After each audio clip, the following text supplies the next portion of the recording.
नमस्कार दोस्तों, INC TV पर आपका स्वागत है। दोस्तों, आप सबको पता है कि हिटलर ने कितनी क्रूरता से अपने विरोधियों का कत्लेआम किया था। वामपंथी विचारधारा के लोग, किसान मजदूर के पक्ष में बोलने वाले लोग, किसी को उसने नहीं बख्शा था।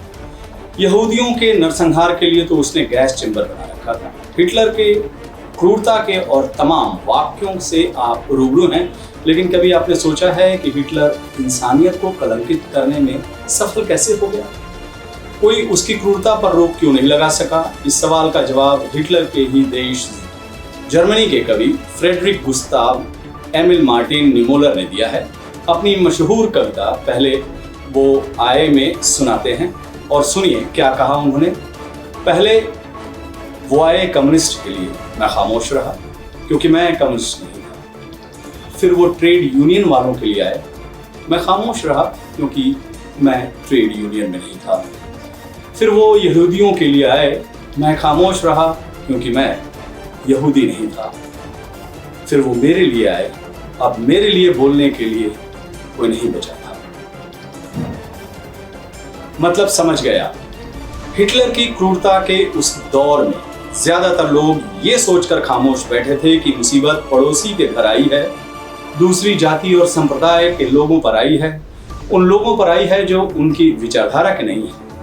हिटलर के यमदूत उन्हें नहीं बल्कि दूसरे लोगों को मार काट रहे हैं। उनका घर परिवार सुरक्षित है, उनके आशियाने पर कोई आंच नहीं।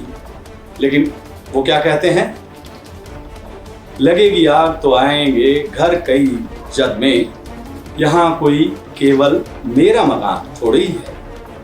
यही हुआ था हिटलर के उस दौर में। हिटलर ने अपने शासन के शुरुआती दौर में कम्युनिस्टों का कत्लेआम किया था। ज्यादातर लोग उस कत्लेआम पर खामोश रहे थे। उनकी खामोशी से हिटलर का जो हौसला था वो काफी ज्यादा बढ़ा। कम्युनिस्टों के बाद उसने ट्रेड यूनियन वालों को निशाना बनाया था। उसका भी किसी ने पुरजोर विरोध नहीं किया, सब शांत रहे। हिटलर का हौसला और बढ़ता गया और तब उसने द्वितीय विश्व युद्ध के दौरान यहूदियों के सामूहिक नरसंहार का कुचक्र रच दिया। काश जर्मन वासियों ने सामूहिक तौर पर हिटलर की क्रूरता का शुरू में ही विरोध कर दिया होता तो बात 40 लाख लोगों के कत्लेआम तक नहीं पहुंचती। एक काश हम सब के लिए थी। काश हम सब सामूहिक तौर पर इस सरकार के तानाशाही के खिलाफ खड़े हो जाते। काश हम सब इस सरकार के झूठ फरेब के खिलाफ अपनी आवाज बुलंद कर पाते तो नौबत यहाँ तक नहीं आती। सरकार का चौतरफा दमन चक्र जारी है।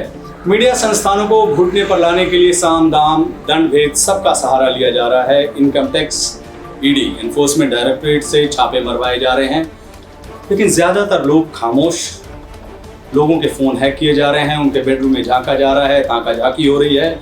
विरोधियों के लैपटॉप और मोबाइल में आपत्तिजनक दस्तावेज अपलोड भी किए जा रहे हैं ताकि उन्हें जेल भेजा जा सके, लेकिन हम सब खामोश हैं। संसद में सफेद झूठ बोला जा रहा है कि ऑक्सीजन की कमी से एक भी आदमी की मौत नहीं हुई, लेकिन फिर भी हम सब खामोश हैं। राफेल की दलाली में किसने कितनी दलाली खाई, इसकी जांच फ्रांस में हो रही है, लेकिन हम अपने देश में खामोश हैं, चुपचाप हैं।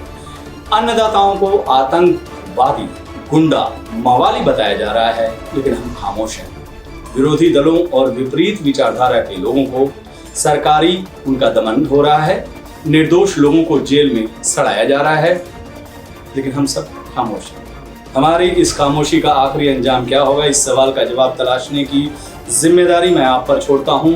जवाब तलाशने में सहूलियत हो, इसके लिए आप राष्ट्रकवि दिनकर की ये 2 पंक्तियां अपने जेहन में जरूर रखिएगा। समर शेष है नहीं पाप का, भागी केवल व्याप, जो तटस्थ है समय दिखेगा, उनका भी अपराध। नमस्कार, आप देखते रहिए आईएनसी टीवी।